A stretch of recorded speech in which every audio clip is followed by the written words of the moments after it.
Salah satu keributan yang sering saya temui di kalangan teman-teman pelajar filsafat adalah mau menjadi filsuf atau menjadi ahli filsafat. Mereka membedakan dua terminologi ini, lalu kemudian mau pilih yang mana. Dalam kesempatan ini, kita akan membicarakan itu.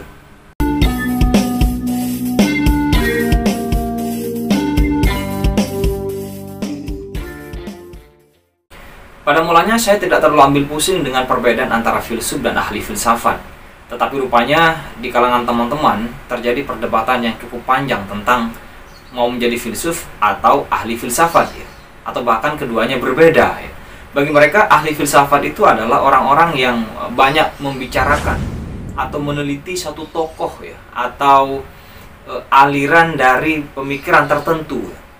Misalnya kalau berkaitan dengan tokoh, menjadi pemikir tentang Plato, Jadi seumur hidupnya dia mengorek kehidupan Plato, kemudian orang-orang yang mempengaruhinya, lalu kemudian poin-poin pemikirannya, atau mungkin menjadi salah satu pengembang dari aliran tertentu, katakanlah misalnya pemikir aliran analitik misalnya. Maka dalam hidupnya mengembangkan atau meneliti secara panjang lebar sejarah pemikiran filsafat analitik, tokoh-tokohnya, dan perkembangan dari gerak pemikirannya. Atau mungkin pemikir sejarah filsafat Islam, Jadi masuk ke dalam perkembangan sejarah Islam yang dari awal hingga akhir misalnya. Itu yang mereka klasifikasi sebagai ahli filsafat, Sementara filsuf itu sendiri bagi mereka tidak perlu terikat kepada persoalan-persoalan demikian. Filsuf bagi teman-teman berpikir secara bebas, masuk kepada persoalan-persoalan hidup, kemudian dipikirkan, direnungkan kira-kira begitu, lalu dibikin suatu konsepsi sebagai satu alternatif cara pandang yang baru misalnya bagi kehidupan sosial misalnya. Maka dilihat dari sini, menurut teman-teman, antara ahli filsafat dan filsuf itu berbeda. Tetapi menurut saya, seorang filsuf haruslah juga membaca karya-karya atau pemikir-pemikir yang mendahulunya.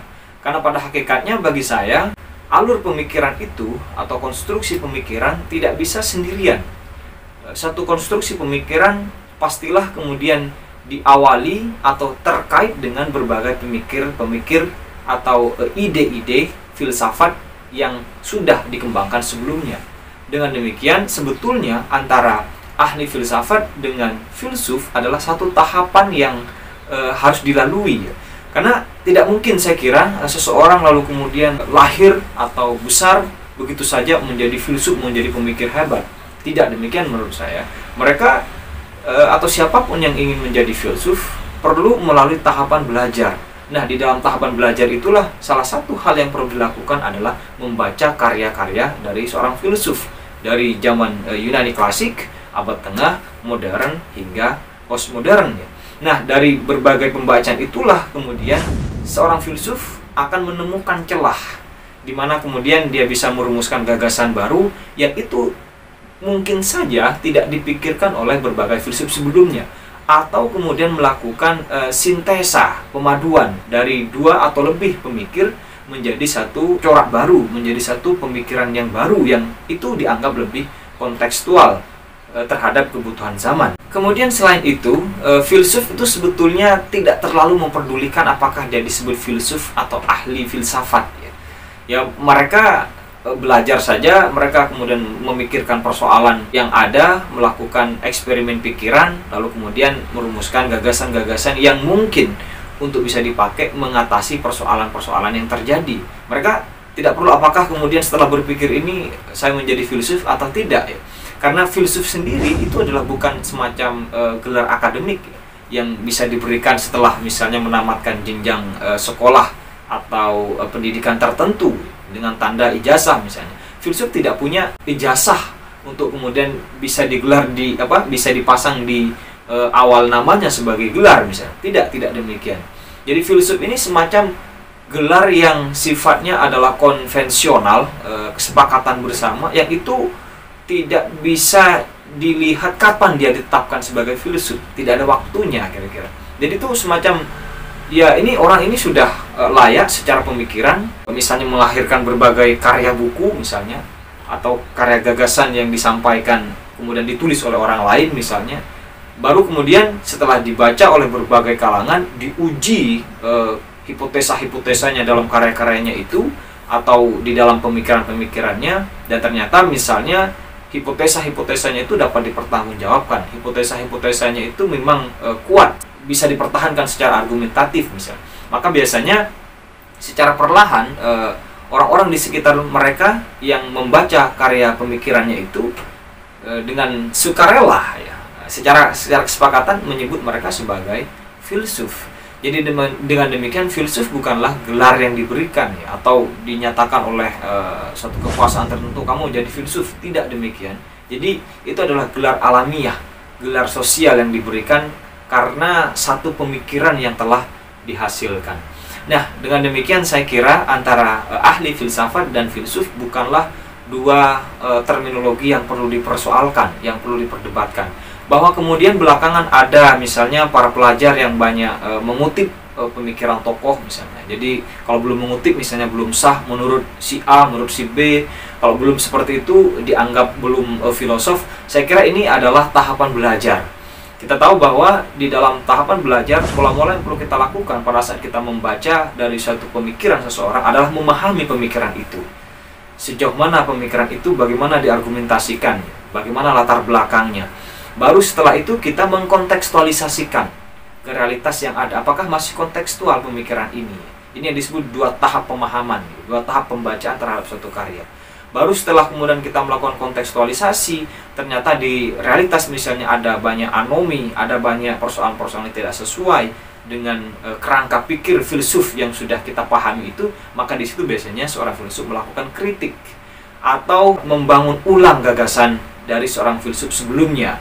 Disitulah biasanya seorang filsuf kemudian melahirkan gagasan yang baru daripada pendahulunya, walaupun kemudian kalau ditarik biasanya tidak ada perbedaan yang cukup berarti selain dari pengembangan dari pemikiran sebelumnya. Catatan penting lainnya adalah bahwa kita ini adalah pelajar yang terlambat lahir ya. Jadi setelah ada ribuan atau bahkan puluhan ribu filsuf lahir di dunia dan menuliskan gagasannya, baru kemudian kita lahir. Artinya mau tidak mau kita punya tugas untuk kemudian membaca berbagai karya-karya yang telah dihasilkan itu, sehingga ada ketersambungan pemikiran dari para pendahulunya hingga yang sekarang. Disinilah memang dibutuhkan ketekunan, dibutuhkan kemampuan untuk memahami, kemudian strategi untuk membaca, sehingga kita tidak habis waktunya hanya untuk membaca secara keseluruhan berbagai karya-karya yang sudah dihasilkan itu. Karena saya kira waktu kita tidak akan pernah cukup membaca keseluruhan karya itu.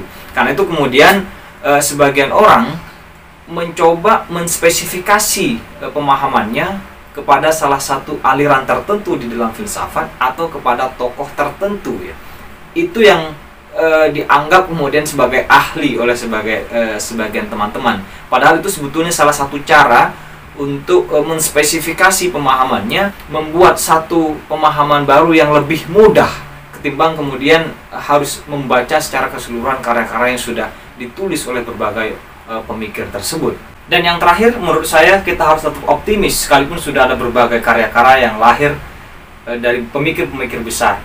Karena hakikatnya hidup ini terus berubah, zaman terus berkembang, kemudian aktivitas manusia juga terus berkembang. Artinya berbagai pemikiran masa lalu bisa jadi sudah tidak lagi mampu untuk membaca persoalan-persoalan sekarang. Karena itu disinilah kita harus optimis bahwa kita mampu membaca realitas ini dan kita melahirkan satu gagasan baru di dalam kajian-kajian filsafat. Jadi dengan demikian antara ahli filsafat dan filsuf itu sendiri adalah tidak perlu kita pertentangkan. Karena hakikatnya ini adalah tahapan-tahapan dalam belajar di bidang studi filsafat. Yang perlu kita lakukan adalah kita perlu membaca untuk terus mengembangkan wawasan kita, lalu kemudian kita melakukan kontekstualisasi, dan jika perlu adalah kritik-kritik, sehingga kita menjadi satu pembelajar filsafat yang produktif di dalam berpikir dan berkarya.